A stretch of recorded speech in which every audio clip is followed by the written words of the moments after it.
Hello! Today, in preparation of Spider-Man No Way Home, we shall be reviewing The Amazing Spider-Man. I haven't reviewed this one yet. I did review the original Spider-Man trilogy one by one, and then I did a ranking video. So now I will review this one, and then in my next video I will review Amazing Spider-Man 2, then I'll rank those, all in preparation for Spider-Man No Way Home. So anyway, without further ado, shall we begin? So, The Amazing Spider-Man, the first one with the Lizard as the villain.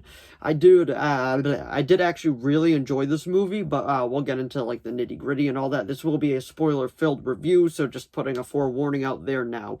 This one was directed by Mark Webb, actually, after taking over from Sam Raimi, because Sam Raimi's third one tanked at the box office and review-wise. Well, mostly because of Sony, it wasn't his fault. But anyway, after a while, they decided to do a reboot, and in this one, Andrew Garfield got to play the lead character. Mary Jane is not even in this, and Gwen Stacy is the main love interest, played by Emma Stone, and they were actually dating in real life, if I remember right. But anyway, Ryan Ifans, if I said that right, plays the Lizard, the villain, Dr. Curtis Connors, and they give him pretty good character development, I think, in this, like, how they actually do it, like, you actually do feel for this guy, you feel bad for him. But anyway, my major things about this that I really enjoyed, I really did enjoy Andrew Garfield as Peter Parker / Spider-Man. I feel like they did an amazing job with him in it. The score, I believe James Horner did the score. He also did Titanic and all that, so that's why it's like a great score. He did die, sadly.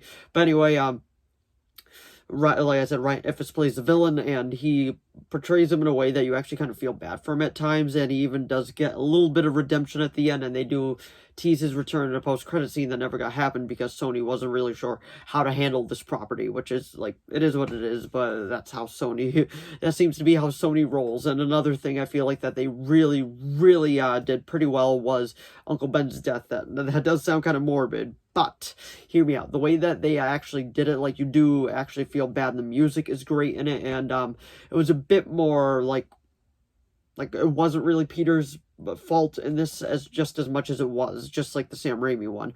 And Martin Sheen plays Uncle Ben in this, and I feel like he does a great job playing Uncle Ben. You do, like, legit get where he's coming from and all that, the way that he, like, tries to talk to Peter, and they did their best to try to avoid the "with great power comes great responsibility" motto, but, like, they kind of sneak it in there with their own, like, gist and all that. But Dr. Curtis Connors is pretty much a, like, he's a scientist that doesn't have an arm, like, he's trying to get it back somehow, because he's like, I lost my arm, but I will get it back.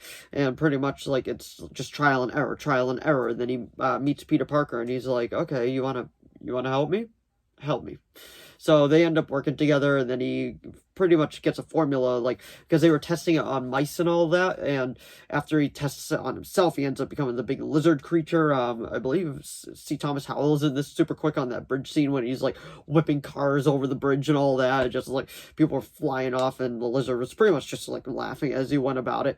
And that was pretty much ultimately leading to Lizard's big plan was to turn the entire human race into lizard people, because, you know, that's what you do when you become a lizard. You're like, the entire world is gonna know what it's like to be a lizard. Besides that, yes, it does get very over the top with that aspect of it, with the lizard being like, the whole world is about to know what it's like to be me. And I got what they were coming from with it and all that. Like, he just wanted the human race to evolve. He wanted the human race to be stronger. It's comical thinking about, like, just a lizard creature turning the entire, like, population into just more lizard people. Conspiracy theories is all true. But anyway, like, it's a fun movie. It's visually very good, like, and the new suit, like, because they did have to make a new suit after the Tobey Maguire, God, I can't talk. The Tobey Maguire ones, they needed something new, they needed something fresh, something that didn't always remind you of the Tobey Maguire. So I feel like the one that they got actually worked very well, and I did thoroughly enjoy it. It's a nice suit, it's a nice looking suit, and Gwen Stacy, in my personal opinion, is a better love interest than Mary Jane. Let me know down in the comments below what you think about that, but I think that Gwen Stacy is a much better love interest than Mary Jane, because she wasn't always, like, in danger, she wasn't always, like, whiny, she wasn't always always like, help me, Peter, or Spider-Man, since I don't know yet. And like they have a big battle at the end between Lizard and Peter, and that one line that Lizard is like, poor Peter Parker, no mother, no father, no uncle.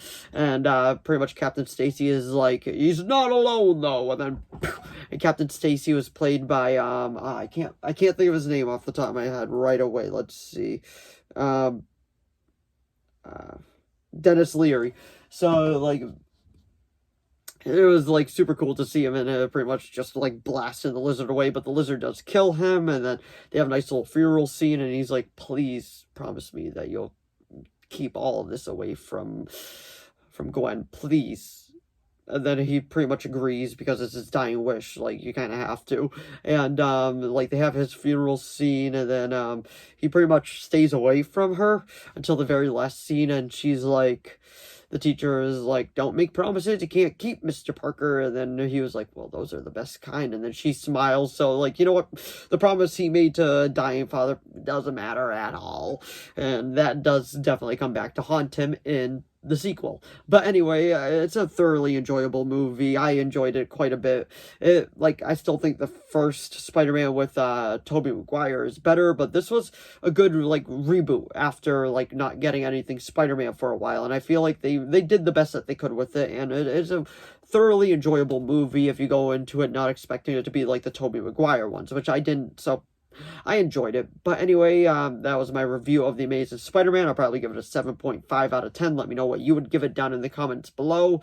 But anyway, The Amazing Spider-Man. And also, if you want to talk about the post-credit scene, I almost forgot. The post-credit scene is the man in the hat, which we never really figured out who he was because that was going to come later down the line, which is too bad that we didn't, but it is what it is. And the man in the hat is pretty much like, does he know the truth about his parents? And then Ryan is like, well, you should stay away from him. And then he's like, we'll see. We'll see. And that's pretty much how they ended it, making way for the sequel, which the sequel does actually happen.